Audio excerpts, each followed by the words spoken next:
Hi everyone, welcome to the FP2 checklist video tutorial. The checklist module is a new feature that's now available in FP2. This tutorial is intended to both introduce the module to people who may want to use it, and to give new users of the module a tutorial on setting up and using checklists. In this tutorial, we will cover what checklists do, building the master checklist, setting up checklist templates, using blank checklists, the scheduler tie-in, and where in FP2 you can use checklists.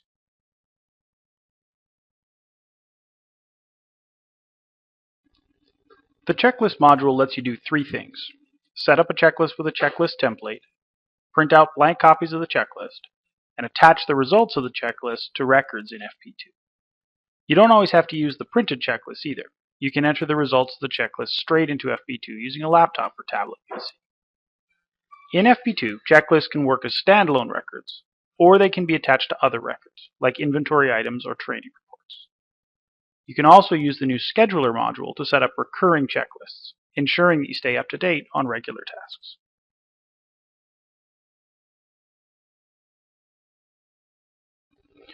Checklists are built using the master checklist, which can be configured in the Maintenance Checklists section of the FP2 menus. The master checklist is organized into categories and sections, which work a lot like the components and modules in the FP2 training subjects. First, we'll look at categories, which are used to organize checklist items. In this example, I'll build a category called Engine 1 Truck Check. You should build categories for each major type of checklist you plan on creating. This makes creating your templates much simpler.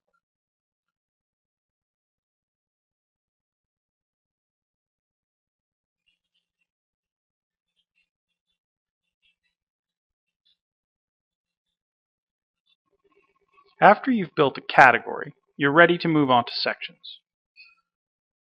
Sections are used to organize checklist items in the master list, but they also display as section headers on printed checklists. In this example, I'll build two sections that are attached to the truck check category. The first one we'll call Engine 1 Cab,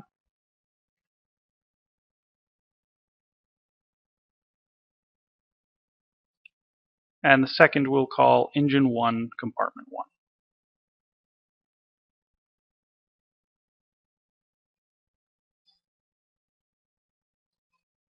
Once you have the categories and sections set up, you can start building master checklist items.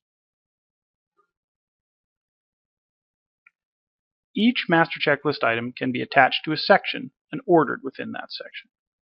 The text field is the item that will appear on the printed checklist, and each item can have up to 3 potential answers. I'll create a sample item attached to Engine 1 Cab, AB type fire extinguisher, with the answers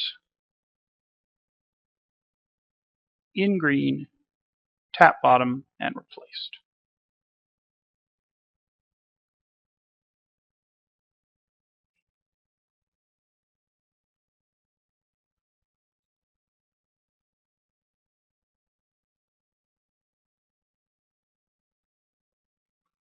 I'll also create another item attached to compartment 1.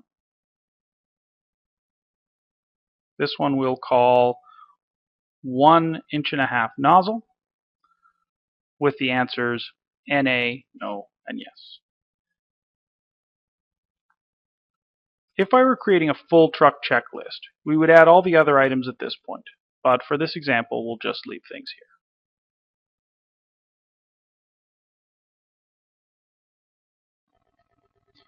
In order to use checklist items, they must be put together into a template. Templates are built and displayed in the checklist template window. The top two lists on the template window are used to search for existing templates. The first list allows you to sort for checklists attached to a selected module, and the second list displays any checklists found in the sort. To create a new checklist, we'll click on the Add button at the top of the screen, and then put the name that we want to use into the template name field. In this example, I'll call our template Engine 1 Truck Check.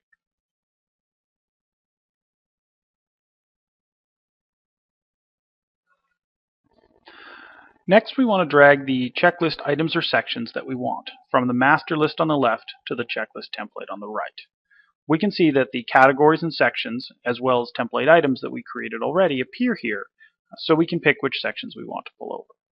You can drag an entire category across, or you can pull an individual checklist item one section at a time. The template types checkboxes select which modules the checklist should be available in. For this example, I'm only going to select inventory, allowing me to attach this checklist to inventory items, specifically to the Engine 1 apparatus record. The answer title drop-down allows you to retitle the answer section. For this example, we'll use the answer title called Results. The default answer drop-down, which is underneath it, lets you select a default answer that is selected automatically when the checklist is created. Selecting None means that when you create a checklist, you'll have to select an answer for every checklist item before you can save it. The Print Options tab contains 3 text fields, which can be used to fill in additional information on the printed checklist and form. The Above Checklist field will print above checklist items. The Below Checklist field prints at the bottom of the checklist items. You can see I've pre-added some text here for us. The signature text will appear under the signature line on the completed form. For this example, we'll use Truck Officer for the signature text. Now that the checklist template is complete, we'll save it, and now we'll take a look at how to print and display the checklist.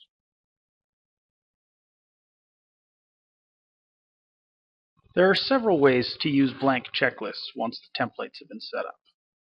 The first is to print a hard copy of the checklist in order to fill it out physically, take it out into the field. In our current example, we created the start of a truck checklist. So this checklist can be attached to inventory items, and we'll need to open the inventory module and find the record we want to attach it to. From the print option, we can select the blank checklist and then pick the Engine 1 truck check option from the dropdown. The resulting hard copy we can print out, take out of the field, and then enter manually into the software afterwards. It's also possible to enter information directly into a blank checklist if you're working within a fire hall or another location where you can access FP2 directly. In this case, go to the Checklist tab on the item, use the green Add Plus button to create a new checklist, and then select the template from the Template Names drop list. We can add the date, the officer in charge, and then go through each checklist item. If the template has a default answer set, that answer will be applied automatically. But in this case, we've selected no answer, so we need to go through and identify the results for each item. You can also put comments in the Comments tab or general notes about the inspection in the Notes tab. Once we've finished and saved, we can print a hard copy to document that we've done the work.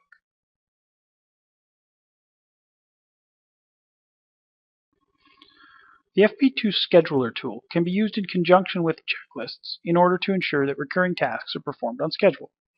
For example, many departments will perform their truck checks monthly, so we can schedule that using the scheduler tie-in, and we can create the checklists that are associated with it automatically.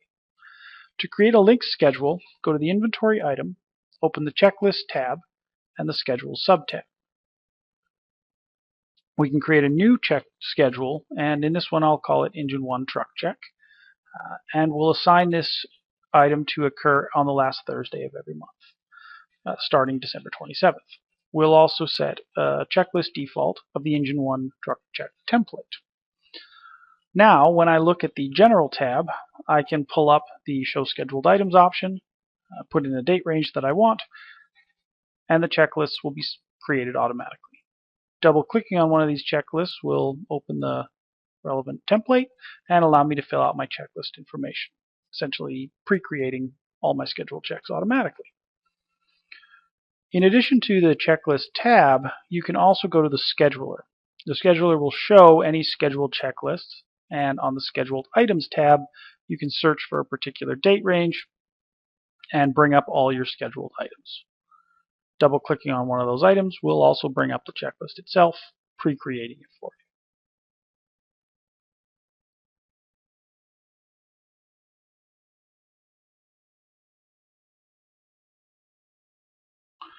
Checklists can be added to FP2 in a variety of different modules, as well as being standalone if necessary. In most cases, they work the same way. You start by building a template attached to that module.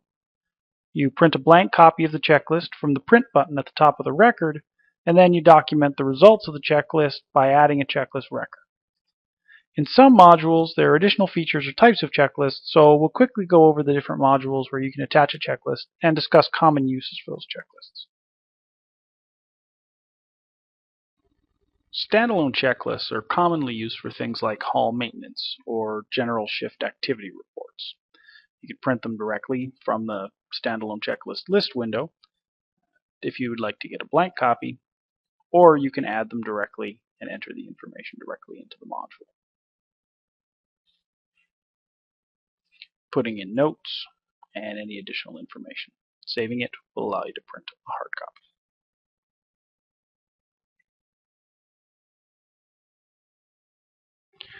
Daily log checklists can be attached directly to daily log items. The daily log items themselves can record things like date, time, duration, and attendance. If you'd like to, you can print a blank copy of a checklist directly from the daily log item to create a hard copy that you can use. Or you can go into the Checklists tab and create your own daily log checklist entry. These work just like all the other checklists, allowing you to print hard copies or keep a documented record attached to the daily log item. There are two types of checklists that can be attached to incident reports in FirePro: general checklists and post-trip checklists. Both are added through the Checklist tab on the main incident report. General checklists are often things like worksheets or after-use records, and they are attached just like normal checklists or directly to the tab. You can also print off blank copies of the checklists using the print blank checklist function. The post-trip checklists work a little differently. Whenever an apparatus is added to an incident, it automatically creates a record in the truck chart and also creates a record in the post-trip checklist template tab. You can double click on it to bring up the template for that item and record the post-trip information about that particular apparatus. This information also flows back to the inventory record for that apparatus item so that you can review the post-trip check histories for that item. If we pull up the truck Pumper 3 record, we can see on the checklist tab a post-trip section here where the post-trips are mirrored out.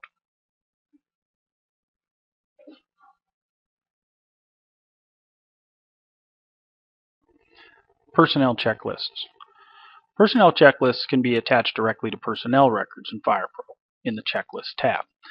Normally, personnel checklists include things like fitness test results or employee evaluations. They can be printed as blank copies and then added directly, or they can be added directly in the system. They're pretty straightforward and work much like the other checklists throughout FirePro. Hydrant checklists. Hydrant checklists are almost always used to track hydrant maintenance. And there's two different ways to print off blank hydrant maintenance checklists. First, you can select a number of records from the hydrant list window and select the blank template print option. Select the template you want, and FirePro will print a separate checklist template for each one of the selected hydrants. The second way is to print the blank checklist directly from the hydrant record in the print option. Again, select the template you want, and it will print it off with the hydrant information associated with it. Once you've filled out the hydrant checklist information, you can add it through the Checklist tab, just like a normal checklist record. Select the template you want, fill it out, and save it.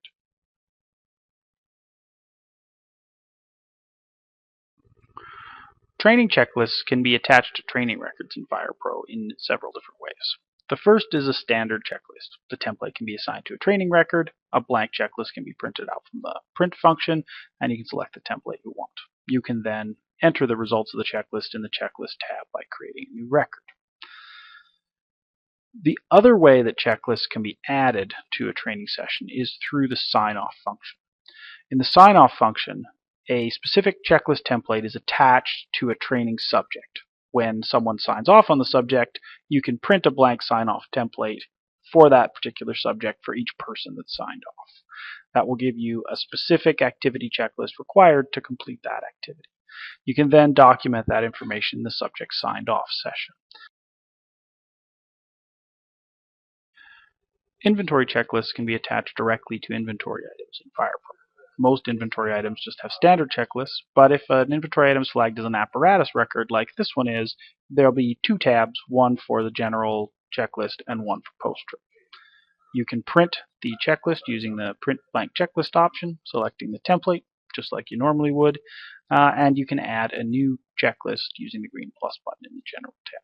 For apparatuses, you can also add post-trips here. Select a template, save it. These work just like regular checklists. Thank you all for taking the time to watch the FirePro 2 checklist video tutorial. If you have any other questions about the checklists or would like to inquire about the module with FirePro, please contact us by email or phone. Thanks very much and have a great day.